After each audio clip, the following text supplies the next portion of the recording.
Segundo Reis, capítulo 14. Então, Amazias enviou mensageiros a Jeoás, filho de Jeoacás, filho de Jeú, rei de Israel, dizendo: Vem, meçamos armas. Versículo 8. Amazias fez o que era reto perante o Senhor, ainda que não como Davi seu pai. Fez, porém, segundo tudo o que fizera Joás seu pai. Ou seja, agiu como Joás, mas não foi um homem segundo o coração de Deus. Já notaram que Deus costuma comparar os atos dos reis de Judá com os de Davi? O nome daquele que se permite ser uma bênção nas mãos de Deus jamais é esquecido. E Davi tornou-se a referência do Senhor para a monarquia de Judá. Após uma vitória contra os edomitas, Amazias desafiou o rei de Israel para um duelo. Era como se ele dissesse: Vem, e eu vou te mostrar quem é o melhor. A resposta do rei de Israel, numa linguagem de hoje, seria: Você está se achando só porque venceu os edomitas. Então fique satisfeito e se aquiete. Por que ficar me provocando sem motivo? Depois não diga que eu não avisei.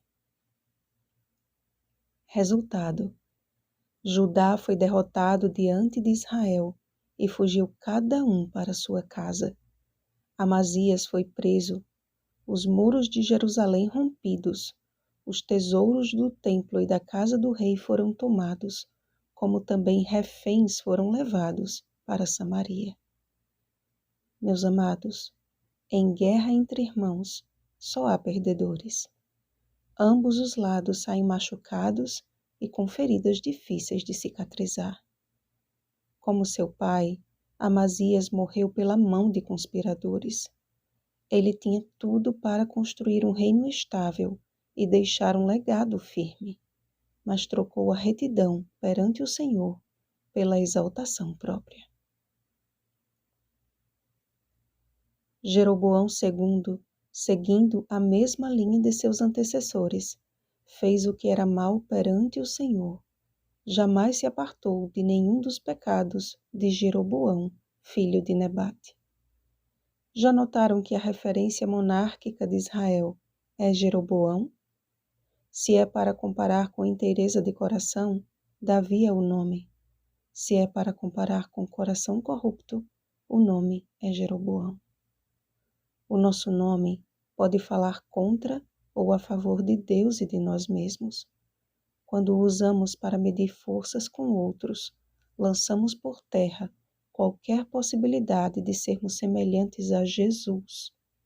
Eis o nome que deve ser a nossa referência de vida. Quando estudamos os evangelhos, percebemos que enquanto os discípulos disputavam entre si as melhores posições no reino de Deus, perdiam a oportunidade de aprender mais da humildade e da submissão de Cristo.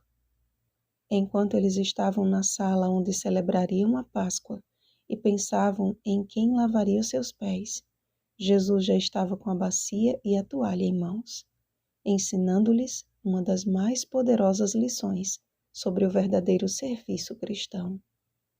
O legado de Cristo é insuperável e ele nos oferece a oportunidade e o privilégio de recebermos a impressão do seu nome em nossa vida. Os discípulos só compreenderam esta maravilhosa verdade quando todos estes perseveravam unânimes em oração. Atos capítulo 1, versículo 14. Eles só seriam testemunhas de Jesus quando estivessem prontos para receber o Espírito Santo. Atos capítulo 1, versículo 8. Isto é, há um só caminho para sermos portadores do nome de Cristo: seguir o seu exemplo. Jesus não media forças com aqueles que lhe testavam, mas orava por eles e usava a única arma que tem o poder de ferir para curar: a espada do Espírito, que é a palavra de Deus. Efésios capítulo 6, versículo 17. O fato de sermos usados por Deus para o cumprimento de seus propósitos não torna o nosso nome digno de louvor. Jeroboão foi usado pelo Senhor para livrar a Israel, segundo a profecia de Jonas. Contudo, isto não fez com que ele abandonasse os seus pecados, mas a inscrição do nome de Jesus na vida do cristão o torna sua fiel testemunha. Não fomos chamados para medir forças com nossos semelhantes. Fomos chamados para, cooperando uns com os outros, sermos semelhantes a Cristo. E quando Ele voltar, chamará o seu povo de toda tribo, língua e nação. Direi ao norte, entrega, e ao sul, não retenhas. Trazei meus filhos de longe e minhas filhas das extremidades da terra, a todos os que são chamados pelo meu nome e os que criei para minha glória e que formei e fiz. Isaías capítulo 43, versículos 6 ao 7. Que a nossa identidade aponte para a eternidade. Vigiemos e oremos. Bom dia, semelhantes a Cristo. Amanhã é o nosso dia de jejum e oração. Oremos pelo batismo do Espírito Santo. Oremos uns pelos outros. Rosana Garcia Barros.